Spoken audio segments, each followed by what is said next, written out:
이후에 우리 국민들의 시간은 도대체 어떻게 됐을까요? 모든 것이 제자리로 돌아가는 아름다운 풍경을 기대하면서 오늘 일요일도 함께 시작하겠습니다. 저는 한준호입니다. 반갑습니다. 네. 그리고 오늘 일요일임에도 나오기 어려우셨을 텐데 특히 저는 우윤혜 씨 오늘 네. 네, 콘서트 가시다가 네. 저희 연락받고 오셨다고. 당연히 이번 주말쯤이면은 네. 윤석열이 파면이 되고 일상으로 복귀할 줄 알고 이승환 씨 콘서트 초대받아서 가려고 했었어요. 야심차게 네. 친구들과 함께 가서 소리 지르면서 뭔가 풀어보자. 네. 근데 지금 상황이 이런 상황이고 해서 가서 음악을 들을 정신은 아닌 것 같아가지고 맞아요. 오늘 어떻게든 힘을 보태고 싶어서 네네. 국민들의 목소리를 좀 덧붙이고 싶어서 나왔습니다. 네. 이게 다들 이게 몸과 마음이 지쳐가는 것 같습니다. 네. 자, 오늘 저희 의원님들 중에는 두 분을 모셨는데 박홍근 전 원내대표님 모셨고요. 네, 반갑습니다. 반갑습니다. 그리고 천준호 지금 현재 전략기획위원장님 모셨습니다. 네, 반갑습니다. 근데 두 분이 아마 시민사회단 그 활동을 같이 하셨던 걸로 알고 있어요. 두 분이 언제부터 같이 알고 지내셨나요? 네, 뭐 20대 때부터 20대 때부터요? 네, 알고 있습니다. 꽤 오랜 일이에요. 그래요? 저하고 아마 가장 네. 이 같은 생각, 같은 활동을 네. 오랫동안 쌓아오신 분입니다. 저희가 20대 스타일은 많이 다릅니다. 근데 제가 두 분의 사진을 같이 있는 사진을 정말 많이 봐서 저희가 제작진들께서 이렇게 두 분 섭외를 한 거 보고 알고 했나 하는 생각이 좀 들었고 저희가 20대 대선 때 그 당시에 이제 경선 때부터 이재명 당시 후보의 비서실장을 네. 지내셨고 그리고 그때 저희가 메타버스 운영할 때 그 네. 담당자셨잖아요. 부실장 네, 하시면서 네, 네, 부실장 하시면서. 그거 비행하셨죠. 네. 저는 이제 수행실장 하면서 네. 이렇게 3시 초반에 같이 일을 했던 또 기억도 그렇군요. 있습니다. 지난 네. 대선 때. 네. 네. 저는 뭐 오늘 출연의 큰 의미를 우리 오윤혜 씨 옆에 앉았다는 거 큰 의미로 샷을 좀 생각합니다. 많이 잡아주시기 바랍니다. 그러니까 제가 굉장히 네. 네. 좋아하는 저희 팬인 네. 제가 아, 팬이기도 정말 한데요. 감사합니다. 오늘 같이 이렇게 하게 돼서 약간 네. 설레는 마음도 좀 있고. 천준호 원님 눈을, 잡을 눈을 때 보고 말씀해 주세요. 투샷이 잡히나요? 네, 네. 네. 오늘 못 맞히겠어요. 불판이 투샷 큰일을 저렇게 해냈네요. 잡히네. 좋습니다. 얼른 출연에 제가 응했습니다. 네, 감사합니다. 팬이라고 하더라도 궁금한 거는 저는 가리지 않고 물어보도록 하겠습니다. 좋습니다. 아시겠죠? 네. 오늘 일요일 저희가 스페셜은 좀 준비를 미리 좀 했어요. 그러니까 네. 국민의 시간을 좀 가져보자. 왜냐하면 이 전반적인 법적인 부분들 그리고 이거에 대한 해석들은 뭐 국회의원들, 평론가들, 많은 이제 유튜버들이 하고 계시는데 정작 국민의 목소리를 그 유튜브 방송이나 이런 데서 담아본 적이 없어요. 네. 그래가지고 어제인가요? 저희가 그 현장에 나가서 안기령 대변인이 직접 마이크를 들고 현장을 누비면서 인터뷰를 좀 따왔는데 네. 오늘은 그런 국민들의 좀 생생한 목소리를 담아서 12.3 계엄의 밤 어떤 기억을 가지고 있는지 이야기를 좀 들어봤습니다. 먼저 준비된 영상 하나 보면서 이야기 시작해 보겠습니다. 이 터졌을 때 저는 집에서 책을 보고 있었습니다. 근데 아내가 제 문을 열더니 계엄이 터졌다 이렇게 얘기를 하더라고요. 그래서 그건 뭐 이게 무슨 말이지?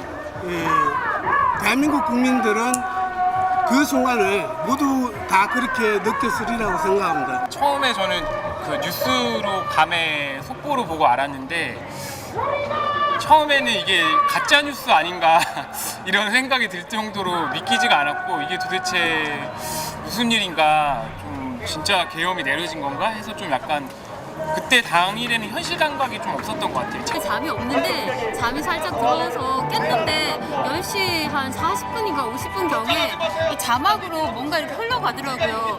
그럼 뭐 비상계엄이라고 막 하면서 얘기하는데 저는 그게 꿈인 줄 알았어요. 정말 저는 뉴스를 보고 있었는데 계엄이라는 글자가 빨갛게 떠가지고 저희 신랑이랑 둘이서 이게 뭐지?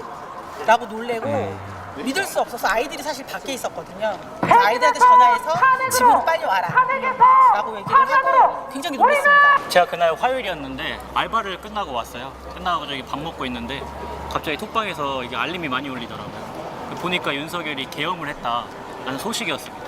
저는 밥을 먹다가 바로 그 인터뷰 한 거를 기자회견 한 거를 봤는데 참 어이가 없더라고요. 맨날 책으로만 배우다가 이렇게 윤석열 대통령이 직접 계엄을 한 거 보니 참 어이가 없었고 시대착오적이지 않나 이런 생각을 많이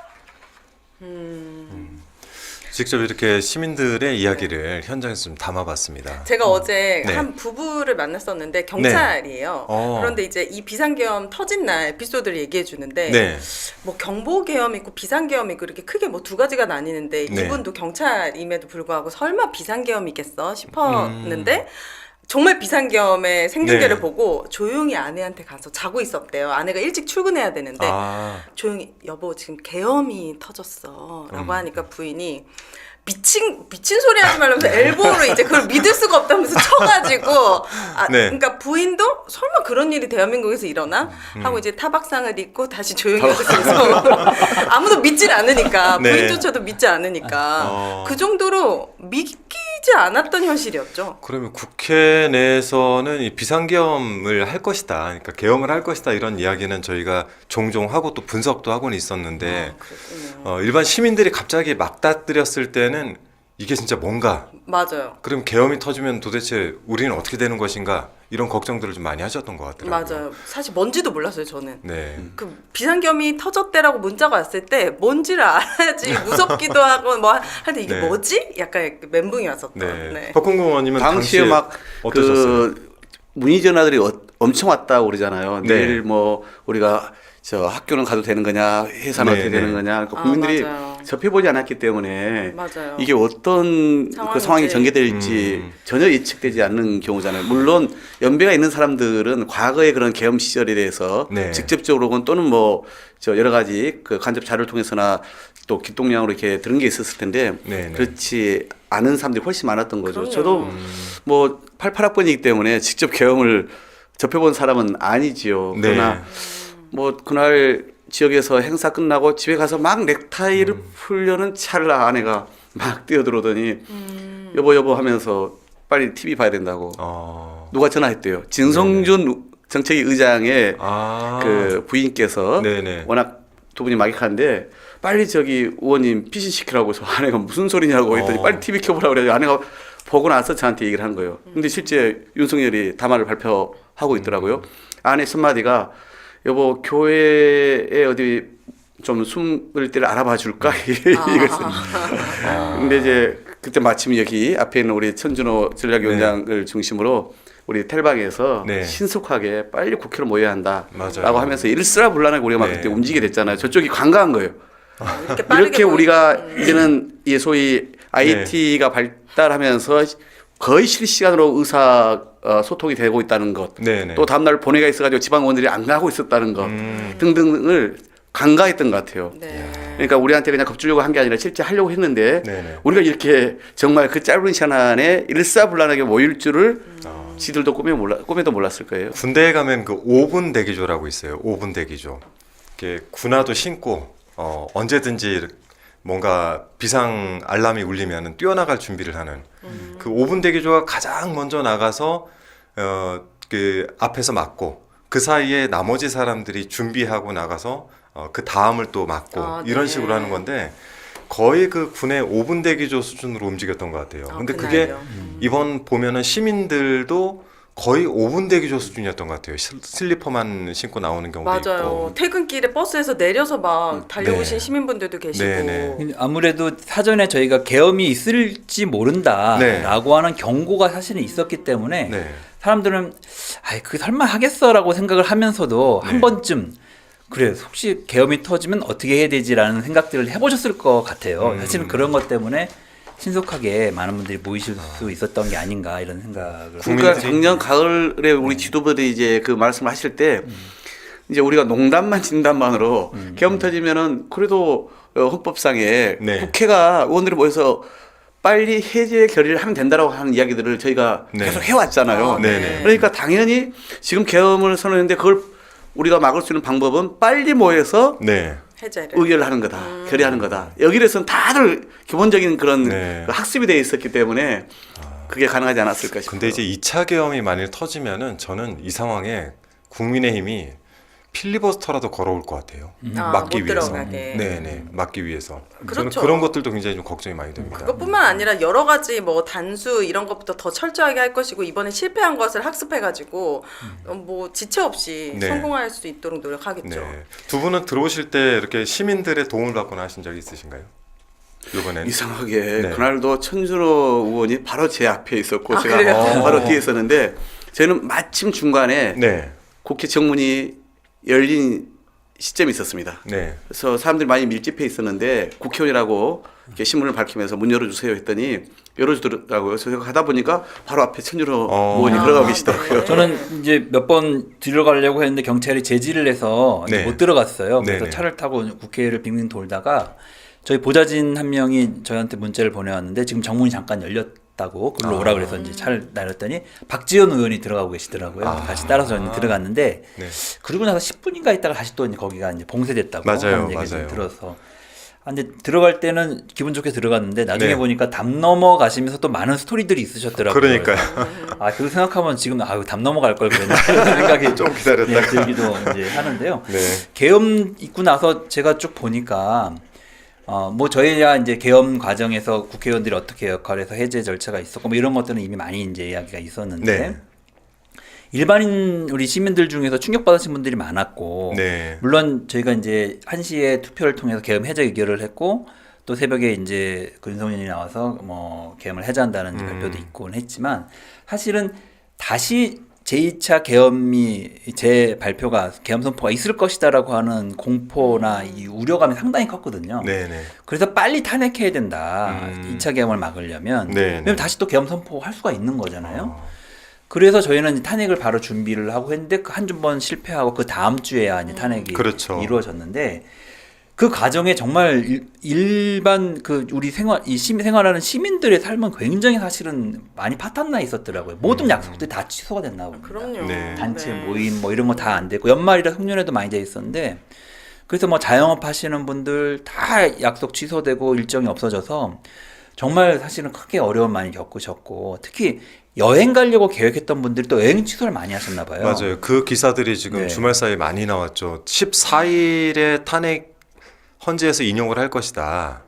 이런 이제 전망이 지난주에 돌면서 이번 주 토일에 뭐 여행이나 뭐 이런 뭐 식사 약속이나 이런 예약을 걸어놓은 게 상당히 있었는데 많이들 취소를 하셨다. 그러니까 자영업자분들이 안 그래도 힘드시는데 그렇죠. 이번 사실 연말이나 이럴 때가 가장 성수기잖아요. 네. 이렇게까지 조용했던 송년회 밤은 없었던 것 같아요. 저도 543일 그거 안 했거든요. 네. 약간 기분이 그거를 맞이할 만한 그런 기분이 아니었어요. 맞아요. 정말 전 국민을 정말 우울하게 만들었습니다. 그래서 이제 기재위에 있다 보니까 경제에 미친 영향들도 저희가 좀 보잖아요. 네. 그러면은 작년에 이제 4분기 네. 그러니까 12월부터의 그 이 경제에 미치는 그 영향 있잖아요. 이거하고 이제 올해 미치는 영향 합해서 한 6.7조 정도 실제 GDP에 마이너스 효과가 있었다는 거 아니겠습니까? 그리고 그게 가장 어마어마한 핵심된 건데. 게 작년 12월, 1월, 네. 2월 여기거든요. 연말 연초 특수가 전혀 없는 거죠. 그렇죠. 네. 없었죠. 자, 그래서 요즘 그 국민들이 이 내란 트라우마를 뭐 외적으로도 많이 겪고 있다라고 해서 네. 이런 내용들을 담은 시민들의 인터뷰가 준비되어 있는데 이것도 같이 좀 한번 보겠습니다. 오늘 준비를 많이 했네요. 많이 했어요. 네.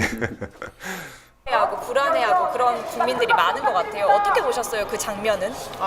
믿을 수 없는 장면이었습니다. 저는 사실 즉시 항고를 해서 사실 구속이 취소된다는 그런 일이 절대 일어나지 않을 거라고 생각했는데 주말에 그게 또 이루어져서 정말 윤석열의 구속 취소도 상당히 큰 충격이었죠. 그렇게 어렵게 구속을 시킨 사람을 어떻게 이렇게 한순간에 그렇게 갑작스럽게 쉽게 풀어줄 수 있었는지 좀 지금도 생각해도 너무 어이가 없고 황당하고 솔직히 말하면 나중에 점점 생각하다가 이 나라를 떠나야 되나 이런 느낌? 그 소식 듣고 참 가슴에서 아주 불이 쳐 올라와가지고 네. 이걸 어떻게 해야 되나 이걸 어떻게 해야 되나 그 아무 생각도 안 나고 네. 계엄 당시하고 똑같았어요 마음이. 불이 차올라 네. 이 표현 선출된 너무 국회의원들을 위해서 절절하네요. 총을 사실 들고 나온다고 실탄을 이미 알려지고 준비했던 나서는 사람이 그날 아예 TV를 도대체 뭘 꺼버렸거든요. 잘했다고 그 그런 보고 싶지 않아서 나오는 하는지 장면. 일단 멍했고 이틀 동안은 잠을 못 자가지고 윤석열이 다시 바깥에 혹시 나오고 그 사람이 국무총리나 대행 시켜가지고 계엄을 또 퍼뜨릴까봐. 지금 탄핵이 완전히 파면이 완전히 결정되지 않은 상황 때문에 많이 좀 사실 불안하고 지금 현재 선고도 좀 길어지고 있는 게 안에서 왠지 논쟁이 있으니까 이게 길어지는 것 아닌가 이런 생각이 들어서 이 혹시라도 파면이 안 되면 어떡하나라는 생각 때문에 좀 많이 불안한 상황입니다. 네. 맞습니다. 저런 불안한 마음 때문에 사실 저희가 오늘도 방송을 준비한 거 아니겠습니까? 맞아요. 저희가 주말 방송을 할까 말까 고민을 좀 하다가 지금 이제 바라보고 있을 만한 데가 없어요, 국민들이. 그쵸. 저희가 밖에 나가서 연설도 하고 많은 걸 하지만 또 가끔씩은 여기서 이 전반적인 내용들을 좀 정리하고 방향도 좀 같이 한번 살펴보고 하는 시간이 좀 필요해서 저희가 좀 시간을 만들어 봤는데 네. 제가 리드 멘트에서 말씀드리긴 했지만 2540시간 연인끼리 만나도 100일 만나면 대단한 일이죠. 그러면 뭐 둘이 그날을 기념하고 그러지 않습니까? 근데 이건 기념할 일도 아니지만 네. 100일을 넘겼어요. 예상치 않게 103일. 그리고 2450시간이라는 긴 시간을 지금 국민들이 이거를 겪으면서 저희가 국회 탄핵 의결도 실은 한 번 실패하고 두 번째 되고 윤석열을 구속시키는데도 꽤 오랜 시간이 걸렸는데 풀려나고 네. 헌재의 그 인용 소식도 저희가 지난주라고 생각을 했는데 또 이제 한 주를 넘겨서 일요일까지 이렇게 오다 보니까 다들 좀 불안해 하시는 것 같습니다. 네. 잘 되겠죠? 네. 우리 국민들이 이런 게 이제 유한이 될지 모르겠지만은 네. 우선 박근혜 때 생각해 보면요. 박근혜도 사실은 불구속 상태에서 파면이 되고 구속됐습니다. 아, 그렇죠. 예. 네. 이번에는 워낙 유중한 사안이라 봤기 때문에 우선 먼저 신병 확보를 하자 해서 네. 제가 체포 구속해야 된다고 생각을 했지만은 네. 그게 우리 뜻대로 안 돼서 당혹스러운 것은 사실이지만 네, 네. 결국은 역사가 전진하는 것처럼 이런 중대 범죄에 대해서는 반드시 처벌이 따른 것은 예외가 있을 수 없잖아요. 네. 그러니까 저는 이게 마치 오르막길 내리막길이 계속 반복되는 것 같지만 네. 결국은 직진하고 있는 거잖아요. 네. 네. 박근혜 때와 비교해 보면 그때도 사실은 여러 가지 중간에 우여곡절들이 많았어요. 지금보다 오히려 더 이 파면에 대한 찬반 의견이 더 팽팽했을 거예요. 그래요. 네.